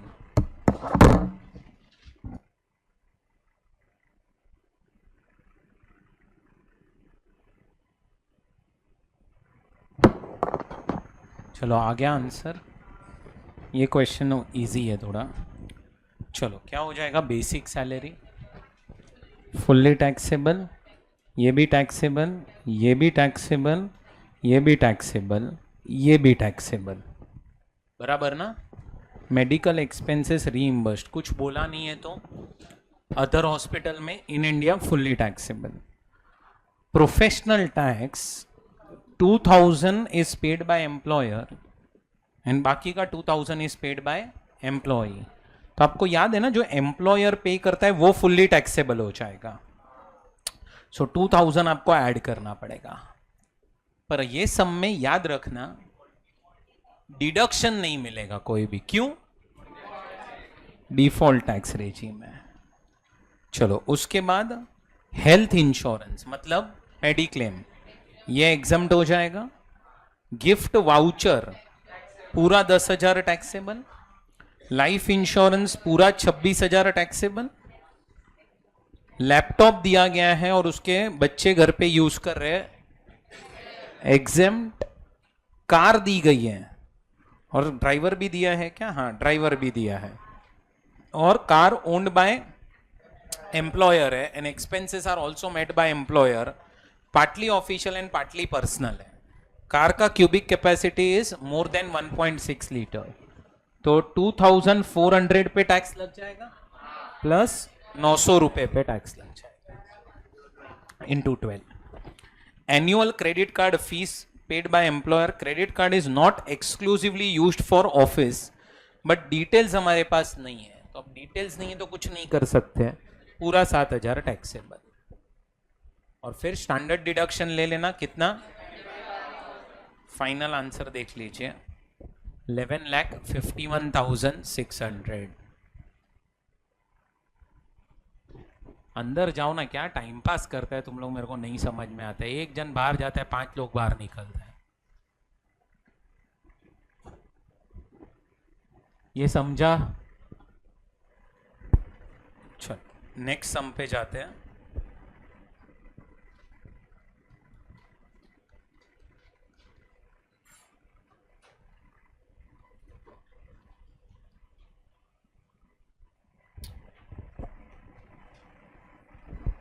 ये सम एक्सप्लेन करने से पहले मैं आपको एक कॉन्सेप्ट एक्सप्लेन करना चाहता हूं, छोटा सा।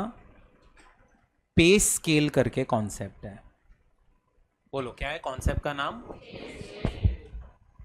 ये कॉन्सेप्ट 2 से 3 सम्स में दिया हुआ है, ध्यान से समझना। आपको है ना क्वेश्चन में ऐसा दिया होगा कि date of joining is 1 June 2022। Employee ने ऑर्गेनाइजेशन कब ज्वाइन किया है? 1 जून 22 को, ऑन अ पे स्केल ऑफ 20,000, 2,000, 24,000, 3,000, 30,000। ये पे स्केल पे उसने ज्वाइन किया है। अब इसको किस तरह से रीड करना रहता है? तो इसका मतलब है कि जब आपने ज्वाइन किया ना ऑर्गेनाइजेशन, तब आपकी सैलरी कितनी होगी बोलो जरा। मतलब 1 जून 22 को तुम्हारी सैलरी होगी 20,000 पर मंथ, और ये सैलरी 20,000 ही रहेगी। कब तक? जब तक तुम ये ऑर्गेनाइजेशन में 1 साल कंप्लीट नहीं करते तब तक। मतलब ये सैलरी कब तक होगी? Up to 31 May 23। Joining date से 1 साल। फिर 1 जून 23 जैसे ही आएगा, 2,000 से तुम्हारी सैलरी, और वो हो जाएगी 22,000 पर मंथ। और ये सैलरी कब तक रहेगी? 31 मई 24 तक। उसके बाद जैसे ही 1 जून 24 आया, वापस से आपकी सैलरी 2,000 से ही बढ़ेगी, और कितनी हो जाएगी? 24,000 पर मंथ। कब तक? 31 मई 25 तक। और जैसे ही आपकी सैलरी 24 टच हुई, उसके बाद आपकी सैलरी 3,000 से बढ़ना स्टार्ट हो जाएगी। तो वो हो जाएगी 27,000 पर मंथ, फिर हो जाएगी 30। बैठा दिमाग में? अपना प्रीवियस ईयर कौन सा है? तो आपको ये साल की सैलरी निकालनी पड़ेगी, जिसमें आपको समझ में आ रहा है अप्रैल और मई मंथ आपकी सैलरी डिफरेंट हो, एंड जून मंथ से लेके मार्च मंथ तक आपकी सैलरी डिफरेंट होगी, क्योंकि सैलरी बढ़ कब से रही है? जून से। समझ में आ रहा है? अपने को तो सैलरी टैक्स किस पे देना है? जून से मई की सैलरी पे नहीं देना है।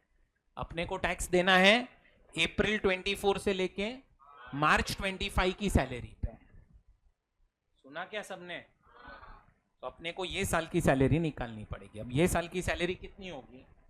तो समझ में आ रहा हो तो 22,000 होगी इंटू 2 मंथ्स। अरे इधर से 22,000 आए ना अप्रैल और मई, और फिर हो जाएगी 24,000 इंटू 10 मंथ्स। ये हो गई आपकी बेसिक सैलरी, बेसिक सैलरी। इस कॉन्सेप्ट को हम क्या बोलते हैं? आपकी सैलरी बढ़ेगी, पर कब बढ़ेगी? 1-1 साल। और 1 साल कब से? ज्वाइनिंग डेट से। क्लियर? पहले आप लोग ये एग्जांपल नोट कर लेंगे।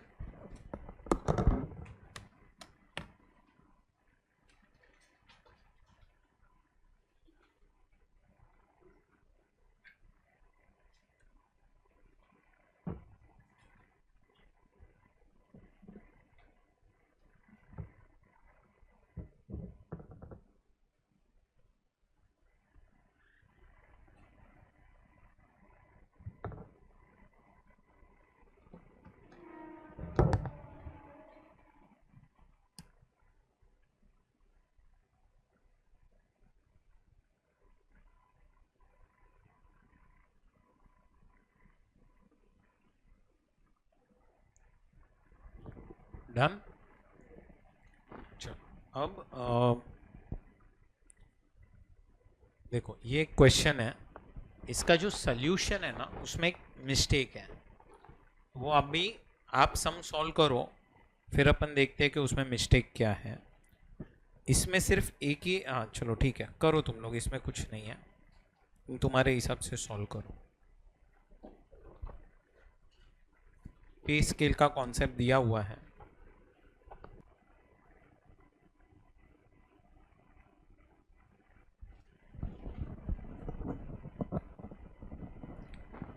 चलो डिस्कस करते हैं अभी। पहले तो 1/1/24 को उसने ज्वाइन किया, अपना जो प्रीवियस ईयर है वो है 24-25। अब 24-25 में उसकी सैलरी 20,000 होगी पहले फॉर 9 मंथ्स एंड 21,000 होगा फॉर 3 मंथ्स। कितना आ रहा है? 2 लाख। डियरनेस अलाउंस 10% होगा एंड फिर बोनस दोनों टैक्सेबल हो जाएगा। अब डियरनेस अलाउंस में कुछ लिखा है नहीं है कि whether it is in terms के नॉट इन टर्म, लिखा है क्या? हाँ लिखा है, लिखा है, लिखा है, sorry. DA forms part of retirement, मतलब इट इज इन टर्म्स। अच्छा, अब कंपनी ने और उसने खुद ने कंट्रीब्यूट किया है 15%। कहाँ पे? इन आरपीएफ। अब जो एम्प्लॉयर का कंट्रीब्यूशन होता है इन आरपीएफ, कहाँ लिखते हैं हम लोग? Inner column. और कितना एग्जम्प्ट करते हैं? 12% ऑफ सैलरी। तुम्हें समझ में आ रहा है? 3% टैक्सेबल हो जाएगा। कोई अमाउंट बता सकता है कितना आ रहा है? 8019। ये जो दिया है ना अकोमोडेशन, मैंने आपको बोला था सबसे लास्ट में करना, ठीक है? Laptop exempt, medical bill taxable, monthly salary of house keeper is reimbursed, कहना इसे 12,000 टैक्सेबल हो जाएगा। गिफ्ट वाउचर 10,000 टैक्सेबल हो जाएगा। कन्वेंस अलाउंस इनर कॉलम में 12, exempt 12, taxable 0। Personal accident policy exempt and telephone allowance fully taxable. अब company ने तुम्हें एक घर दिया है, पहले तो ये घर कंपनी का है कि कंपनी ने भाड़े पे लिया है? तो कंपनी ने भाड़े पे लिया है तो आपको कितने पे टैक्स लगेगा? Higher charges paid by company और 10% of salary whichever is. Salary में क्या क्या लोगे? बेसिक सैलरी ले लोगे, डीए टर्म्स लोगे, बोनस, फिर ये जो 3% एम्प्लॉयर्स कॉन्ट्रीब्यूशन टैक्सेबल आया वो क्यों? वो नॉर्मल बैंक अकाउंट नहीं है।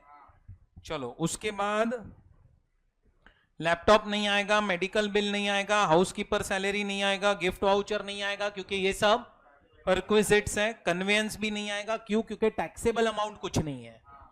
ये भी नहीं आएगा। टेलीफोन अलाउंस आएगा। तो तुम सैलरी कैलकुलेट करोगे कितनी आ रही है? 2,03,000 और उसका 10% तुम्हें लेना पड़ेगा 29,430 या फिर 10,000 per month which ever is lower, तो ये 120 हो गया, तो आपको टैक्सेबल आएगा 29,430। इधर आंसर 29,430 आएगा। Gross salary and net salary आपका चेंज हो जाएगा। और नीचे यहाँ पे वर्किंग नोट में सब जगह पे आपको 10% करना पड़ेगा और 45 के बदले 29,430 करना पड़ेगा सब जगह पे।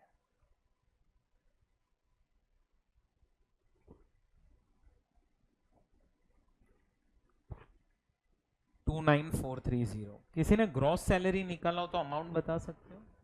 Sorry, net net salary 749। Check कर लीजिए एक बार।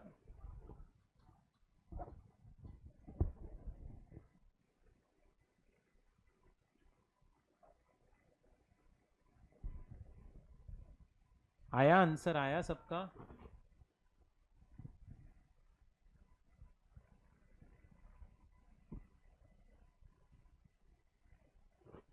बढ़े अपन आगे। चलो ये क्वेश्चन करो, क्वेश्चन नंबर 20, पेज 4.17। ये सम अभी आप लोग सॉल्व कर लो, फिर आपका ब्रेक स्टार्ट। अपन ये डिस्कस कल करेंगे और कल आगे के परक्विजिट्स डिस्कस करेंगे, और ये सम कंप्लीट करो अभी पहले, ठीक है। चलो बाय बाय।